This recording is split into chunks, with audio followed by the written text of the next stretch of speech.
So this is Ken Booty, and I'll be giving a crop modeling webinar. Had significant input from Cheryl on this, and I'm going to introduce particularly where we're going with the questions. If I get my... Okay, here we go.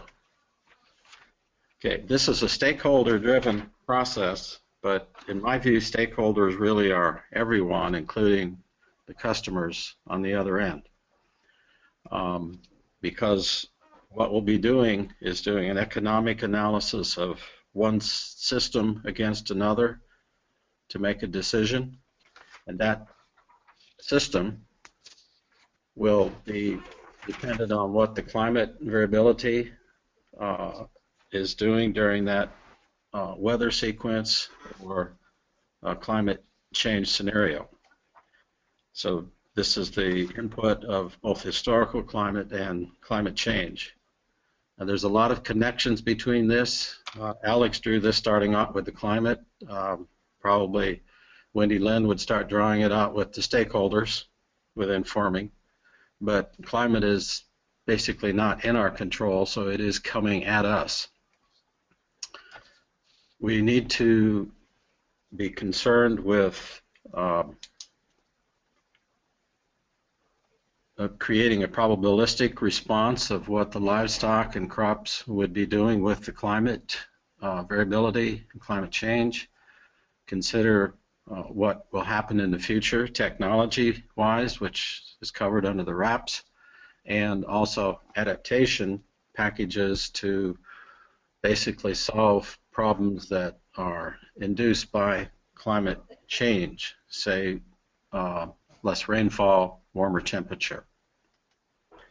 Now, I'm just showing what the crop modelers will be doing here, and that is they'll calibrate their models for a cultivar with experimental data, evaluate the model distribution of yield relative to the farm survey yield distribution.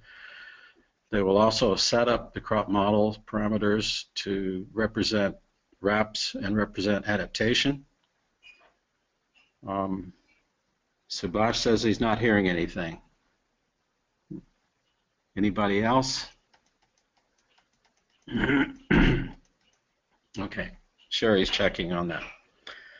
And another part that will be new to this phase 2 is that we will be trying to evaluate how and why the models respond differently, and generally how the models do respond to the CO2, temperature, water, nitrogen.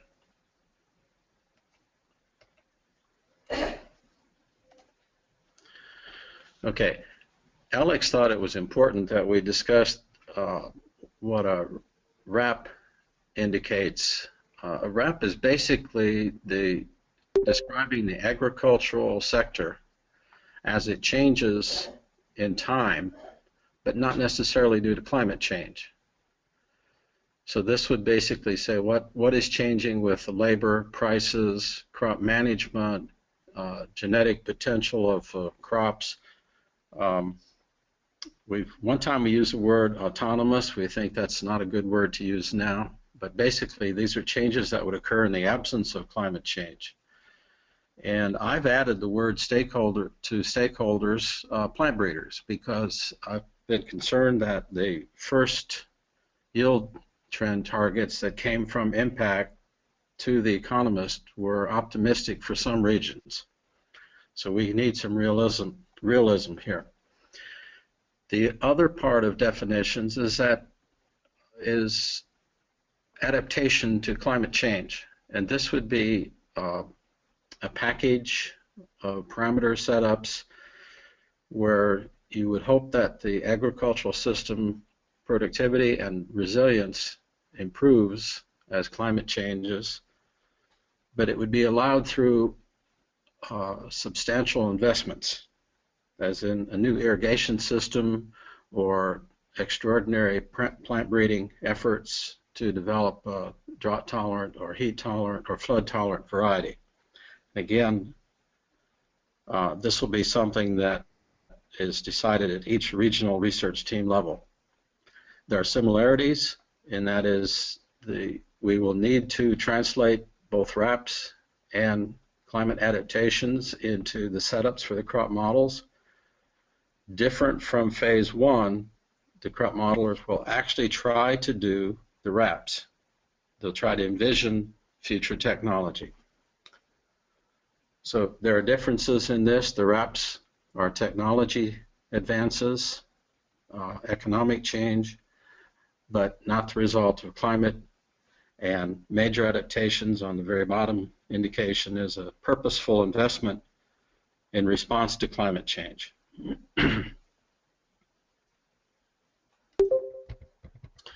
Okay. I'd like to give a couple of examples of what would be elements of a RAP versus a climate adaptation. The technology trends are on the left.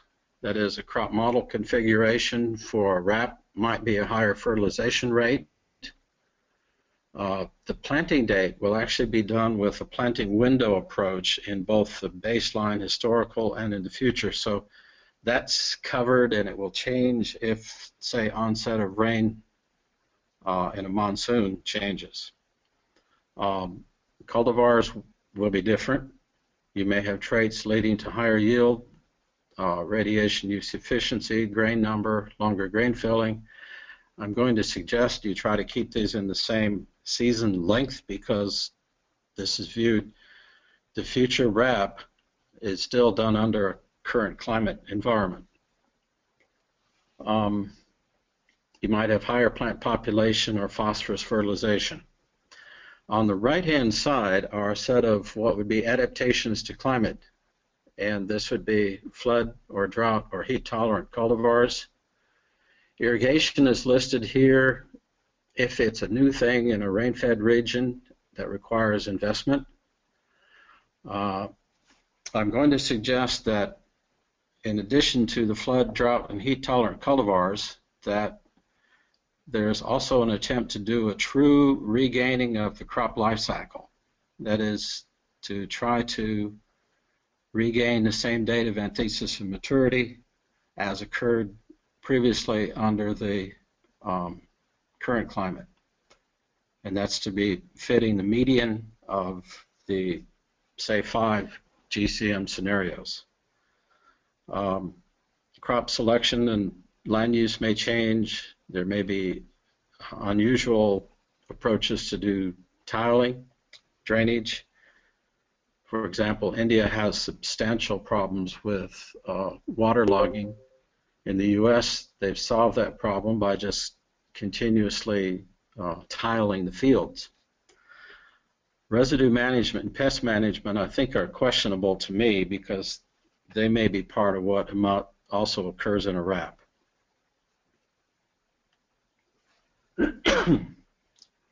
We have 14 now. Okay, I'd like to introduce the core questions for the regional integrated assessment. And the reason for that is this is the TOA MD model will be evaluating, for example, the impact of, in question 1, the impact of climate change on the current agricultural system. So we have 2 simulations that come into one evaluation with the TOA MD. New to phase 2, we're allowing adaptations to be evaluated in the current climate.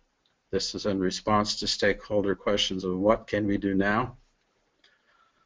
Question 3 is to look at the effect of climate change on future agricultural production. So this will be at a different yield trend by the economist, except that the modelers will also attempt to model that RAP. And then under the future technology and future climate, what is the benefit of an adaptation to, specific adaptation to climate change? Everybody good? You have a question?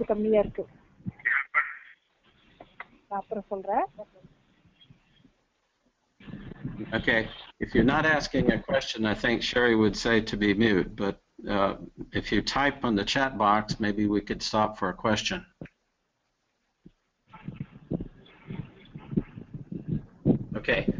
question 1 is the sensitivity of current production system to climate change.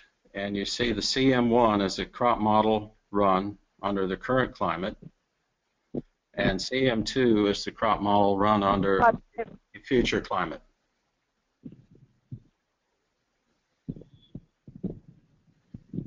Current climate, future climate. Question 2 is asking the question of what is the effect of an adaptation applied in the current climate. So this would be if a stakeholder asks, what can I do if I bring in a new hybrid or a new management system? Under the current climate, I may get a benefit. So you go from current model simulation 1 to CM3. So this might say that I get an improvement in yield of 15%, and you can evaluate this with your economic analysis. It's possible, and I use the word possible, to use exactly the same attempted adaptation under the current climate as you'll see later in the future. Okay, you have seen this slide before where you have a technology trend moving along some yield level that the economists have used. It's called a projected technology trend. What will be different here is that the crop modelers will also attempt to simulate that RAP. They may not fully bring that up to what the economists say is the projected yield trend, but I'd actually like to see some discussion on that because there may be questions about the realism of or the possibility of the yield potential being as high as what the impact in the economist trend may be. So the crop modelers will actually simulate CM4, a RAP with, say, new technology. And then they'll attempt an effect of climate change on that to CM5, the future climate, but done under the new RAP condition. Ken, this is Alex here. Can I interrupt for a second? Yes. So I just want to make a quick point and then also alert you that there's a question from the Pakistan team in the message box. Okay. But the quick point is I think this is going to be very interesting to see when the crop modelers model the RAP, this black dot, the black systems, right, and see how it compares to the trend line. And I just want to emphasize, I don't believe we expect the yield trend to be reproduced. But we think it's a very important thing to check as a kind of plausibility and for our own understanding of how much of this are we really representing. But also it's very important to the members of the crop modeling team on this call. It's very important that you interact with the economists about the plausibility of their economic trends. Because there were some cases in phase 1 where the yield trends were much higher than we heard was expected by the crop modelers on the teams. So we would very much encourage that feedback, and we hope that that simulation of the black dot and a comparison against the RAP will help that conversation along. I think that's a good point, Alex. I think this is why I was suggesting talking to the plant breeders and, say, some physiologists that sort of understand what potential yield is with temperature, CO2, and they'll say, no, that's not possible given where they are already on the curve. I think this actually introduces two nice things. One is, besides having an adaptation under current climate, I think you need to look at the RAP, the first RAP, and maybe there are two RAPs, to say, can I envision what the future might be because technology will change? And this can be something to bring back to their stakeholders to talk about, yes, can we create a 50% yield increase with a lot of improvement like hybrids and nitrogen and that type of thing. Yeah. Okay, the Pakistanis asked a question about nitrogen or phosphorus model. Phosphorus model is now working for maize and groundnut. I believe sorghum will be working. I suspect not rice, so maybe this is not good for the rice modeling. So, Ken, just because you said it is working for maize? Yes. And we have, in a current version, we have it working for groundnut. Probably the one version you have now, it's not working. But we have the structure set up for the other crops. It's a case of not having a lot of good data on the actual response surface. So, Ken, are you recommending that people download a new version of the model, or would they be updating a certain parameter or piece of code if people want to use phosphorus, or just maybe as a broader question, is everybody due for an update of their models? I'd almost have Garrett respond to that one. It depends how far back they've downloaded the model version. Possibly if it's just within the last year, I don't think there's a lot of difference because the phosphorus version for groundnut will not be in anything they would download.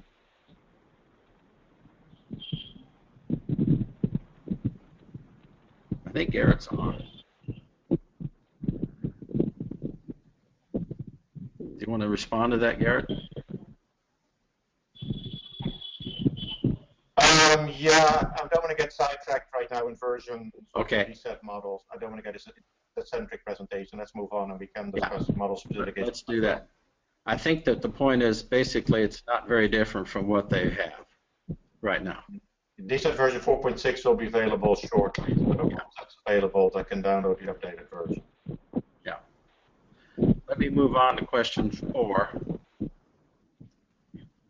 Question 4 is in the future and asking the question of the benefit of a climate-specific adaptation, CM6. So it's future climate, future technology with an adaptation, and the contrast will be to CM5, which is future climate, future technology. So that's, again, run with the RAP in both cases. And that change ratio, 6 versus 5, is what the economists will use. So in summary, here are the 4 questions. Starting off with the baseline, historical, CM1. You can do a climate effect, go to CM2 with current technology. You can do an adaptation with current climate, which might improve production, CM3. In the future, the modelers will actually run a CM4. This is a RAP with current climate. Okay, you have to be careful of this. Future technology with current climate. And then they'll apply future climate to that RAP, and you get to a CM5, which is the future impact of climate change under the new RAP technology. And then from CM5, there may be a climate-specific adaptation. So you have 6 crop model runs, and in the next slide, let's see, configuration. I'll get one more slide before I get that. Just basically reviewing the climate change will be mid-century, 2040 to 2069. There's basically 5 GCM scenarios run for the farm sites. So when you looked at this picture of 6 crop model runs, if it says climate change, you may have 5 climates under that. I'll let Alex worry about how that's handled. And there might also be 2 RAPs or 2 adaptations, but that was the simple picture. This shows the 6 basic crop model runs where you have the driving climate and the crop model configuration, which matches a RAP, and then an adaptation. So crop model run 1 is current climate with current technology, no adaptation. Crop model 2 is future climate with the current system. Crop model 3 is the current climate, but you're attempting an adaptation. And CM3 is new for the crop modelers. CM4 is the current climate with a future RAP. And this is the point I was making about that's a new thing because you can think about think about that almost as another adaptation. This is what we think the future will be. Analyze it for realism, what is possible. You have another question?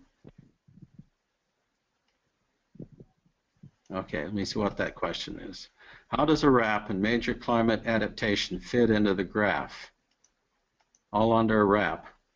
No. Well, let me back up with that. An adaptation can be either with current technology or an adaptation with future technology. So you need to view that as an adaptation is an additional thing to a RAP. It's a very specific, let's say that you decide to invest into an irrigation scheme in a region. So then you do a cost-benefit analysis. Ken, I wonder if Olivier meant the graph before. I don't know, I might be wrong on that, but on the if you go 2 slides back. I'll try that. Here. This one, yeah. So on this one, I would say, Olivier, that the RAP gets you from the blue dot to the black dot. Yes. And then after climate change happens, you come down to this red dot. Right. And then a specific adaptation that our stakeholders are interested in would be going from the red to the green dot. So a way to look at this is an adaptation will always be within a RAP. It's an additive thing to a RAP. Or at least within a technology set. Yeah. Well, back to the left-hand side, an adaptation, even the current technology is a view of a RAP. It's just the present RAP. It's the present.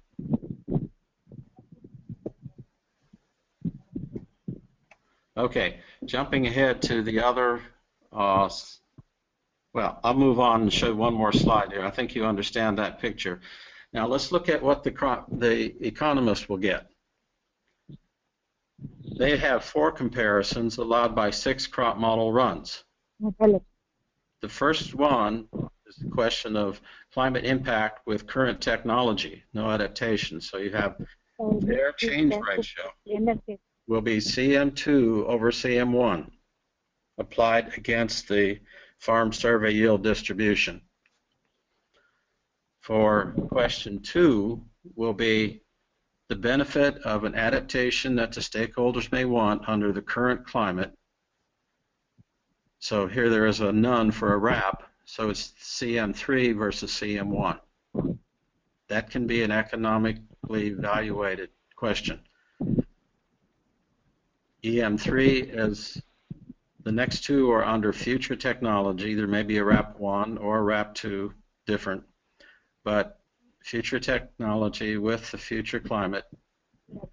And the first case is the climate impact with that RAP, so CM5 over CM4.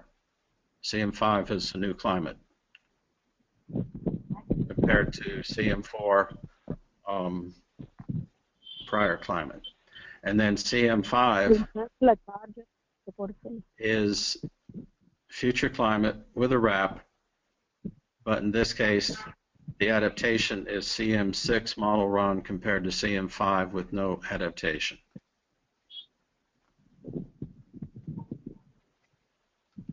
Okay, depending on how much time we have, I'm going to go into a little bit different topic that gets into some specifics in the crop model setups. So that basically addressed the questions. The farm survey data is quite sparse, and the crop models usually require more information to run, and I want to bring up the question of where to find that information. The regional crop modelers need to provide information for the simulations based upon their local knowledge, the soils and the crops and the management. It's going to be entered in the DOME overlay, and I need to make a point here that model defaults are not correct. They're incorrect because they're not specific for your situation. A value of 0 for a category, for example, for residue or prior crop residue or nitrate, ammonium is not an acceptable value. So the typical information is good soil characterization, and there are a number of approaches. Talk to your soil scientist, and this is not different from what you did before, but for your latitude, longitude for the farm field, the WISE database, ISRI, S-World may be functioning now. It's quite nice, but I'm not sure it's available yet. And then there's an African Soils network, APSIS. Now, from that soil characterization, you have texture and other information, bulk density, organic carbon. You use pitot transfer functions to create water holding capacity. The DSAT has an S-build. Same thing, we think. It's the Saxton method called PT Calc. It's in Quad UI. So you can do this in the Quad UI tool. And there may be other methods. For soil fertility, I need to warn you for using the DSAT models. If you have limitations of fertility other than nitrogen, this value called soil limiting factor productivity, SLPF, probably is less than 1. We use 1 for the best soils in the world. And the range in Africa has been about 0.8 to 0.9 for phosphorus limited environments. Also, there's a shape of the rooting profile, and the DSAT S-build gives a rather conservative response, which is usually correct for what I call poor soils in Africa, but if you've got a good soil environment, it will be under extracting water. Sowing depth given from local agronomists, typically about 5 centimeters for maize and groundnut. And again, you're trying to mimic the variety that the farmer has. And the farmer variety probably is not exactly. And this is where the local agronomist needs to say, what is the closest variety where they have data to describe heat units to flowering and maturity and yield potential. Questions? No. We're still getting some little bit of background. Plant populations are not as high as the DSAT model defaults would be if you were using something like that. So, and not what they're intending to be. And often that the stand is lost partway through the season. If you're missing fertilization dates, it's probably best to do a split application. Farmers typically will fertilize after sowing. Manure application, just because of the mechanism, is typically pre-plant. Okay, next. And this is it. Okay. Initial soil water is not field capacity necessarily. So talk to the local agronomist. In absence of this, you could attempt to start out the model at the end of the prior season with the soil water extracted to about 25% of capacity, and then see if you could run it to the beginning of the sowing date and whether it's recharged. Initial nitrate and ammonium, 0 values are not good. Ask the experts in your region, soil scientists. Another way to do this is to start the model at the end of the prior season and run it through to the sowing date, and that might be a set of numbers that you can get in the model output with one single year. That might be a good example of what to start with in your repeated seasonal analysis. We also worked with Joshua Elliott in global simulations and decided there were some rules of thumb, which says if you have a 1% soil carbon, you probably have something close to a 1 part per million nitrate in the soil layers and a 1 part per million ammonium. prior crop residue and prior root residue, both are not zero. And I've given some numbers that are ballpark, but there's a way to calculate this. If you assume a harvest index of 0.4 for grain yield, then yield over 0.4 is the total biomass, and then you assume roots are 15% of that. For the shoot, it would be about 60% of the total biomass, but the problem here is that animals remove a considerable amount of that residue, so you can't assume that's available at sowing. Also, you probably need to till this in at pre-sowing, because that's how most of the production occurs. It's not no-till. And if you're setting organic carbon pools, there are two carbon models with the DSSAT, the Godwin approach and the Century. With the Century, there's the option to set the SOM3, use the crop history approach. With APSIM, there are methods to set the fraction inert.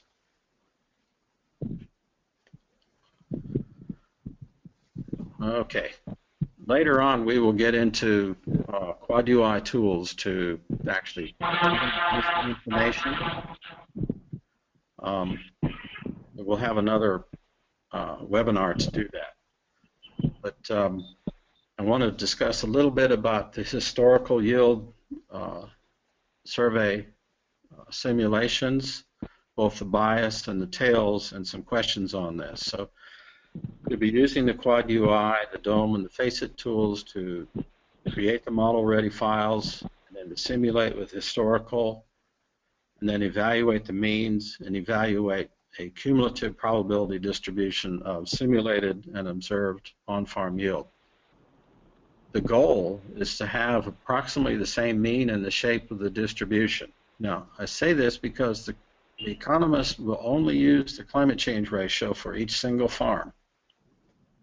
And that climate change ratio is done over 30 years. But we need to be sure we have realistic representations of the water and nitrogen limited yields, because that influences the climate response.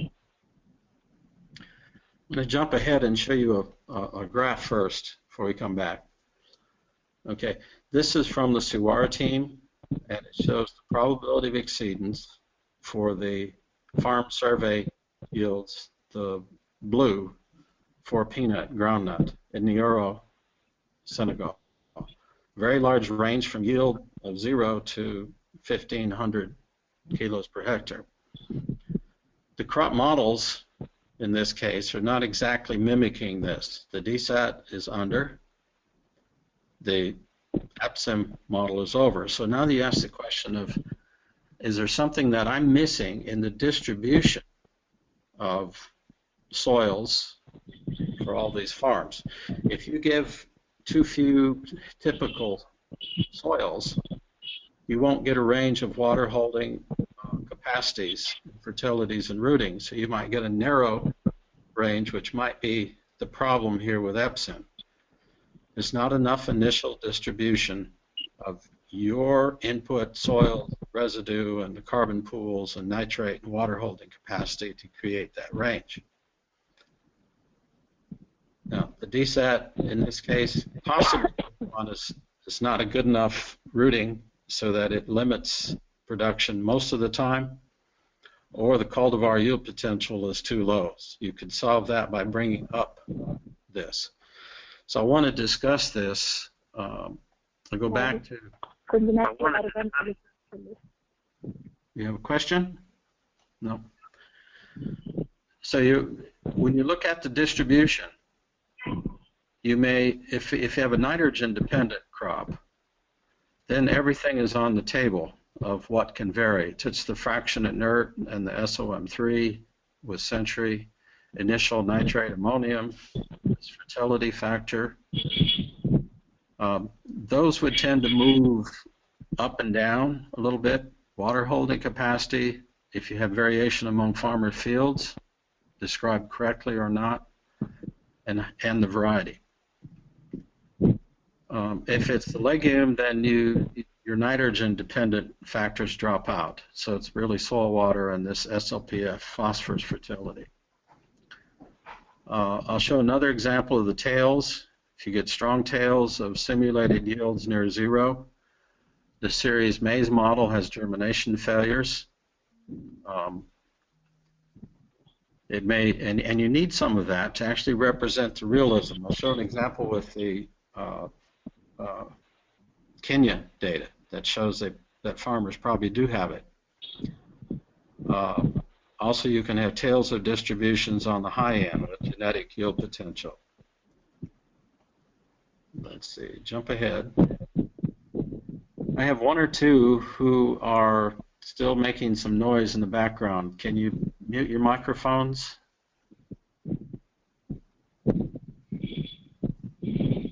Yeah, here is a distribution of yields from the Machacos region.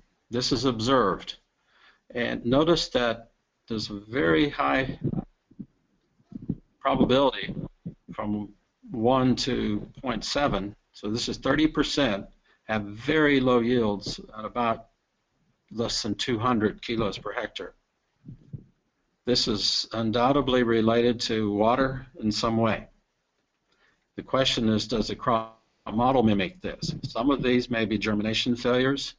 Others will be crop failures to even set grain because of water stress during the cycle. So that's the case of tails at the low end. You may also have tails on this end, and this would be, in this case, maybe some farmers are fertilizing very well. So here's a summary of an old workshop one where you had strong left tails. Is initial soil water high enough? The series model may have failures of germination, but in this case I showed you the data that it actually really happened. But if the model's doing too much of that, then you have a question of initial soil water or initial deepness of rooting or drain or water holding capacity. If you get a lot of low but positive yields, then it might be nitrogen. And you have enough initial soil nitrate and ammonium or water holding capacity. If you get tails that are too much or too little in the upper end, it's usually genetic potential of a cultivar.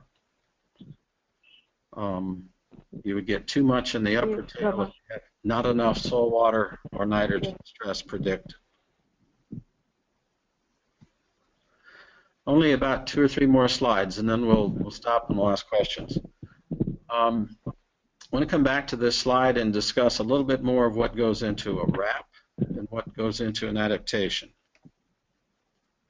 Okay, now you've seen this little window, but this would be what is in a wrap or technology trend. And I've listed besides stakeholders, economists, agronomists, plant breeders, and this will be new. The crop modelers will actually try to simulate the wrap. And I see this as an opportunity for them to envision the future against the current in terms of what will be different on management and the genetics of improved genetics and other management aspects. And I think there's actually the opportunity to develop a paper from this, a separate paper that looks at yield potentials for the region, possibilities. There's also one other reason that this is important to do, because if you have an improved variety growing under high nitrogen, higher population, it will be actually more responsive to CO2 and also more responsive to rainfall, in that case being more limited by rainfall too. So you get a different climate change ratio. And that's what needs to be run with the CM4 for the, then the economist will compare CM5 to 4 as a climate change effect. Okay, so what is a climate-specific adaptation? Again, I'd like a lot of input into this, and this is on the right-hand side. Now, I'm going to make one suggestion here.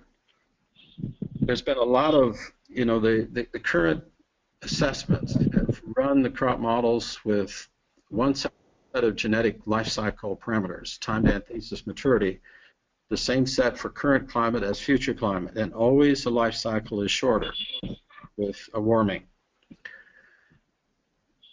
I believe there's enough genetic potential to bring that back. Maybe not the grain filling duration, but the total cycle. And I consider that a climate-specific adaptation that I have in the asterisk italics here. So I would like to take, say, this same variety that's grown under a wrap with high yield potential that might have a shorter life cycle in the future and try to bring its life cycle back. So this will be a very specific adaptation that is mostly missing in the current climate impact assessments. Any questions on that one? This is a little different from what Alex and I discussed earlier. He wanted to allow life cycle to change on the left-hand side, and I'd like to see that as a good orthogonal comparison. And that is one more slide. This will be telling you what we will do in a future either webinar or certainly we will do at the regional workshop in Zimbabwe. The CTWN, C3 and P simulations will basically be to compare the APSIM and DSSAT models, and I'm thinking at the very least with maize and rice, because you would have at least 5 teams that are doing maize and 3 teams that are doing rice. And I'd like to see this actually focused as papers that evaluate 2 models and how the model configurations, or actually it's the equations and parameterization in the models, give them different response to CO2, temperature, rainfall, nitrogen. Now, where we will start on this is you'll pick a single farm out of the phase 1 study, the farm survey yield that is typical. So you want the one that's somewhat in the middle. You will do 30-year historical weather, but to simulate, I'll come back down to this. We'll simulate a one-way analysis of the CO2 levels, 5 levels, run at both 30 and 180 kilos per hectare of nitrogen. There'll be 6 levels of temperature, single factor analysis, and 8 levels of rainfall, and 8 levels for nitrogen. And we will, and then in addition to that, each of these has single factor analyses. This will be, I think, Cheryl and I added these, something like 32 or 37 of these, and then there'll be the standard C3 and P at the standard farm level nitrogen and the management. Now, what we want from this is to plot yield, also transpiration response, possibly even nitrogen uptake, to single factor CO2, single factor temperature, rainfall, and nitrogen, with both models shown on the same plot, and the x-axis will be these variables. And you'll see both models on the same plot. Now, the C3 and P analysis will be the 2-dimensional surface analysis. So that's the last slide. And this has been going a little too much one way. So anybody that wants to ask a question, try to unmute your mic and ask.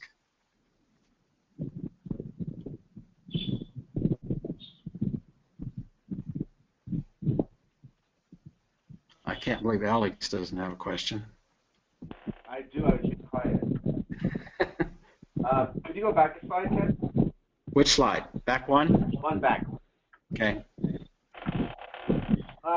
Could you maybe say something about how people will construct adaptation packages that allow us to understand what's happening? Because if we do all of these things, you see the concern there. I don't think they will do all. I think this is where what I'm trying to give here is guidelines on what belongs in, say, a wrap or what belongs in a adaptation. But I think that exactly, well, two answers. On the wrap, they may be all in one package, and we don't really care. In the adaptation, and remember that the adaptation will be run with either present technology or be run with the future wrap. So think about being on the left, I have all of this as the wrap of future.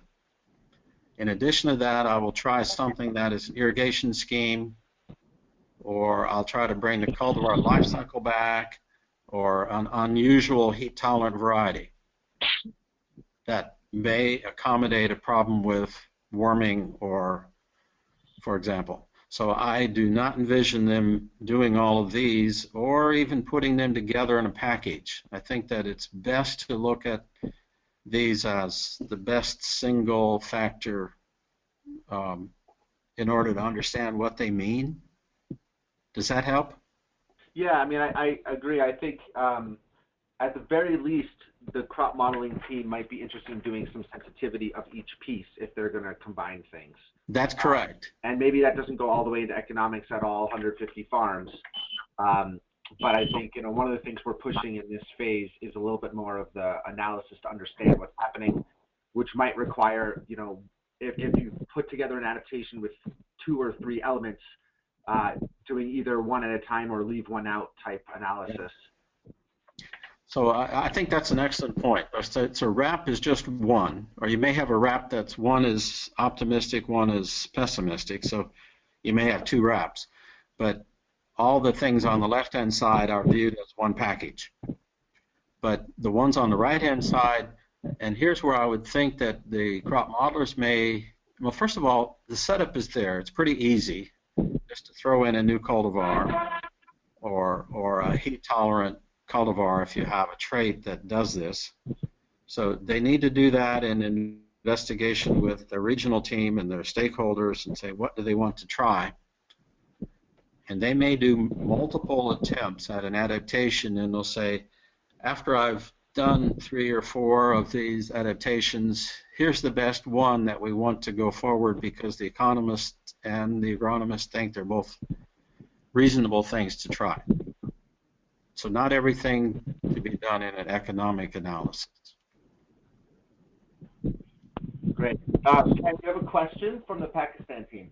I'll read it to you. It's Okay. Could you say a little bit more about how you will refit a cultivar to the season duration? And I was going to ask that same question. Mm-hmm. Okay. What I would do is to take let's say this cultivar in this wrap, or let's say it's the cultivar under current technology, has a certain life cycle, a time to anthesis and a time to maturity. And I would record that as an average value over the 30 years, historical. Then I would go with my future climate and run the model again, and I would probably learn that my life cycle shows earlier time to flowering, earlier time to maturity. And let's say that you're doing 5 GCMs, right, Alex? Yeah. Yeah. You might average it over those 5, but now let's say that the flowering is 2 days earlier and maturity is 4 days earlier. You would change the heat units of your cultivar to bring back the original day of anthesis average and the day of maturity average. So it would be somewhat iterative. The other option is to try to go after just sort of a magic 5 or 10%, but I think you actually would have the ability for the crop modelers to actually say, I brought it back to the average over the prior current climate. And the climate folks will be able to tell you the degrees warm farmer that future climate is.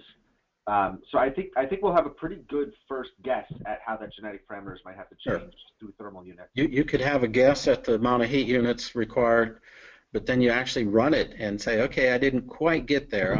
I want to be at half a day later, okay? And you just move the heat units a little bit.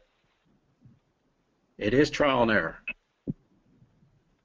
And it's also likely to be slightly different for APSIM and DSSAT in different species, but the kind of thing I think people have done and are comfortable with. But that is why I would actually suggest that because it's different, the different crops aren't the same heat units and the different models, if you give them the same target to reproduce the original life cycle, then that is a very defendable adaptation.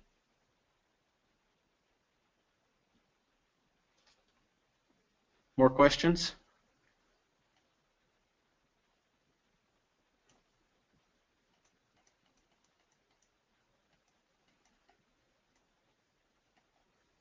No more questions. We have about another 8 minutes.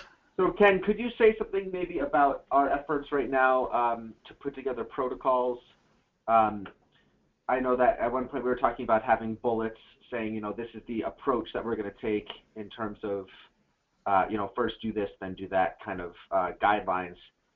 So if everybody remembers, in phase 1 we had a handbook of protocols. Yes.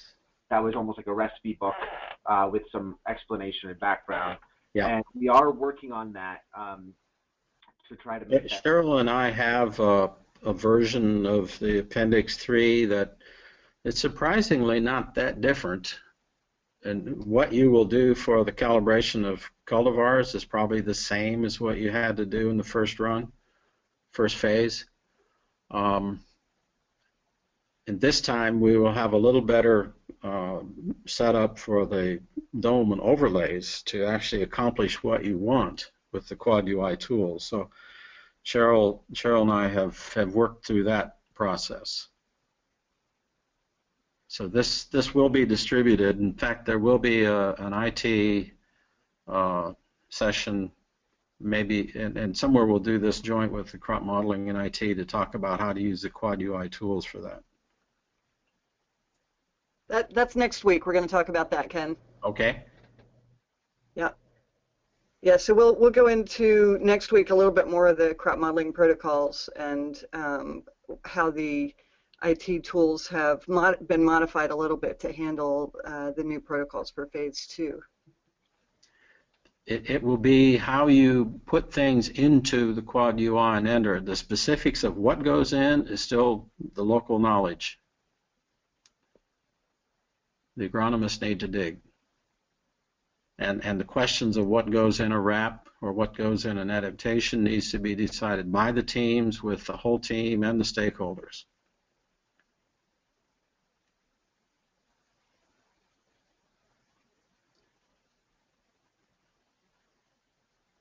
So more questions?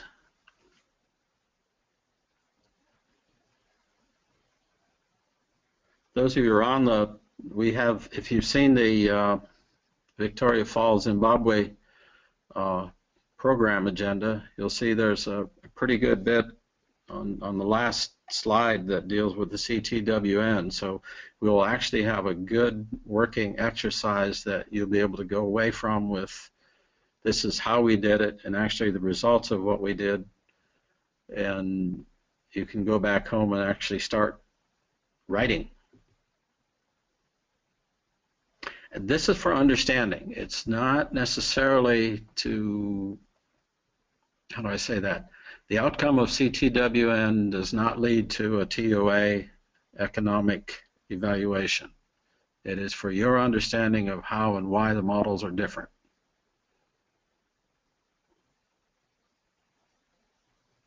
Ken, I might also just, say quickly, we're going to have an increased emphasis on stakeholders in this next phase. And I think a lot of the decision making, in terms of what exactly goes in, we're going to want to hear from the stakeholders as well. And we certainly need the agronomists to check the stakeholders if they're promising things that actually can't be done from a biological or management standpoint.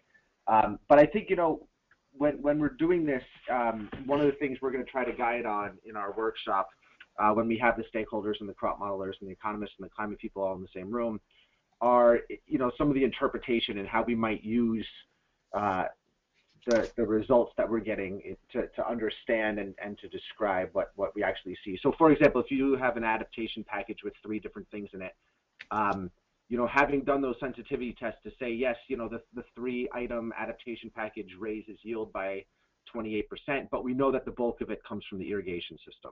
Right. It ends up being 1 line in that report, but it's really a crucial line. And having that type of understanding and being able to provide that will just make for a much richer study. So I think we'll all follow the stakeholders, not only in terms of or I shouldn't say we'll follow the stakeholders, we'll engage with the stakeholders to understand where the questions are, and then we'll utilize some of the background assessment to provide more complete answers. Yeah, I would hope that we have actually a pretty broad input. I think, in my view, stakeholders are kind of everybody, and you can't just have one farmer, you know.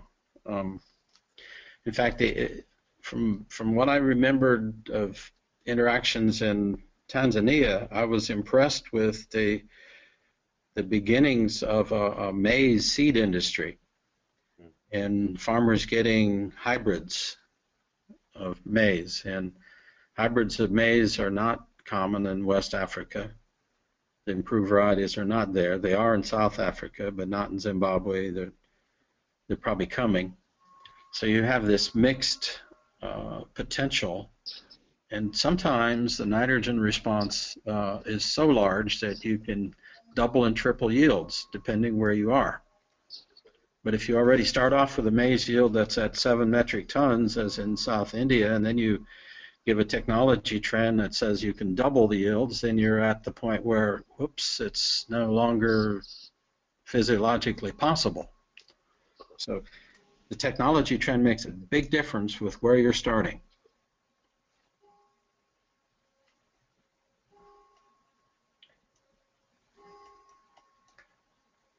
Sorry, a little lecture there. Yeah, but it'll be great. You know, I also want to just encourage all the crop modelers and agronomists on the phone call to, you know, the stakeholder liaison that each team now has is really meant to be a bridge between the expertise that you all have and the stakeholders themselves. And in no way is it meant to isolate you from the stakeholders. Right. And it's very important that you know, the stakeholder liaison is there to help follow up and make sure that they are, you know, staying involved and the communication lines are open. But we do need everybody to speak up if something is starting to drift away from plausibility, or if you see the stakeholder liaison explaining things in ways that you know are incorrect. That type of engagement would be really helpful to get the strongest possible outputs. See, I can see things like a fertilizer industry trying to get started, or an agrochemical industry getting started to solve fertility problems, soil testing. India is big into soil testing in the last 15 years. Africa is barely there, has barely started. You know, seed distribution, infrastructure to bring in equipment that lets you plant on time. You know, instead of everything is planted by hand, no-till. So there could be some big pictures going on here that actually require some agricultural industry to grow. But that's also a point there, which is that some of the items in the RAP and even in the adaptation package may not be represented, or may not be represented in the crop model. Almost certainly will not be. Right. But and yeah, so understanding what pieces are and what aren't is going to be very useful. In fact, you could ask that question: does it require a subsidy of a seed distribution industry to get things started?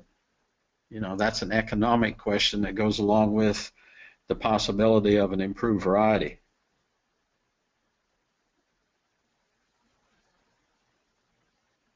Hi, Ken. It looks like there's another question from Pakistan.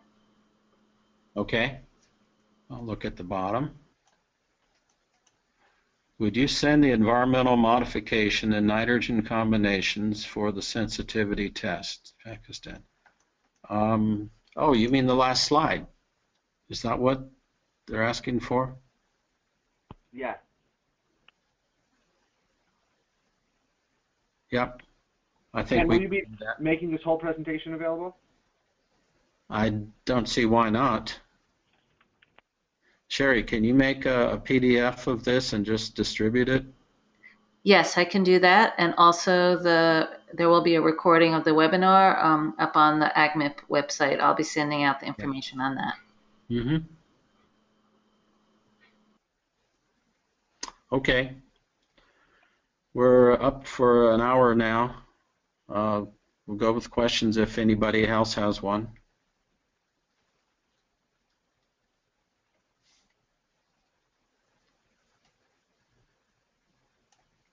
Yeah, Pakistan, yes, the last slide. Certainly we will, this will be a big component of what will be done during the workshop in June, but you can think about what we will be doing, okay?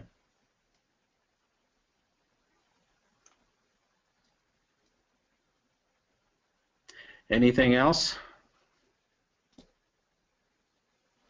Otherwise, I hope this has been helpful, and I look forward to seeing all of you in Zimbabwe, and actually we will have other webinars, at least one more crop modeling one and IT prior to that. Okay, thank you all for attending.